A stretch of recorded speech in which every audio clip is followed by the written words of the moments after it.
Alam nyo ba naman kung ano naman ginawa ko ngayong araw na to? Kung bakit pawisang-pawisan na naman po ang inyong tropa? Kasi syempre, hindi naman po tayo pagpapawisan nang wala tayong ginagawa.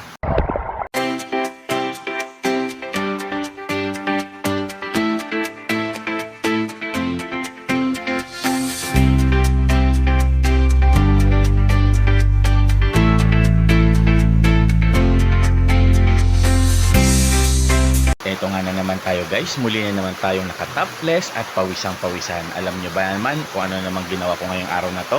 Kung bakit pawisang-pawisan na naman po ang inyong tropa? Kasi syempre, hindi naman po tayo pagpapawisan nang wala tayong ginagawa. Of course guys, sinabayan natin ng isang matinding workout ang singaw ng init ng panahon sa araw-araw. Dahil malaking tulong po ito sa atin para makapag-burn po tayo ng fats. At ang isa pa po sa nakakatuwa dyan ay umuulan po dito sa labas. Katatapos lang po ng isang malakas na ulan ngayon ng araw na to. Yung akala natin dahil umuulan ay makakatulog at makapagpahinga tayo ng maayos dahil magiging malamig po ang ating kapaligiran. Hindi po, dahil po mainit po rin po ang singaw ng panahon kahit kasalukuyang umuulan po dito sa ating lugar. At eto nga't pinagmasdan ko muli ang aking tanim na lettuce lily na nagiging pabor sa kanya para tuloy-tuloy siyang maging mayabong at tuloy-tuloy na maging maganda ang kanyang pagkakulay green ng kanyang mga dahon na mistulang bulaklak na. Ngayon guys, isa rin ba kayo sa nadismaya?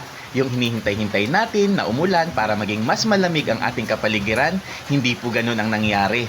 Sa pag-ulan po, mas lalo pa pong uminit ang singaw ng ating kapaligiran na naging dahilan na para tuloy-tuloy po tayong pagpawisan. At ang ginawa kong para tuloy-tuloy po akong pagpawisan ay sinabayan ko po siya ng isang matinding workout dito po sa loob ng aking bahay. Mabuti na lang is marunong po tayo ng mga ilang program para makapag-develop po tayo ng ating katawan para patuloy na maging healthy at active na nagiging dahilan para mas lalong lumakas ang ating immune system or resistensya.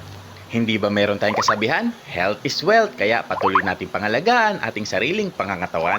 Hindi lang para mapaganda ito, kung hindi ang purpose natin ay dapat maging healthy po ang ating pangangatawan at palakasin ang ating resistensya at immune system. At muli guys, don't forget to like, share, and subscribe to my YouTube channel, Benz Number 14. Thank you for watching!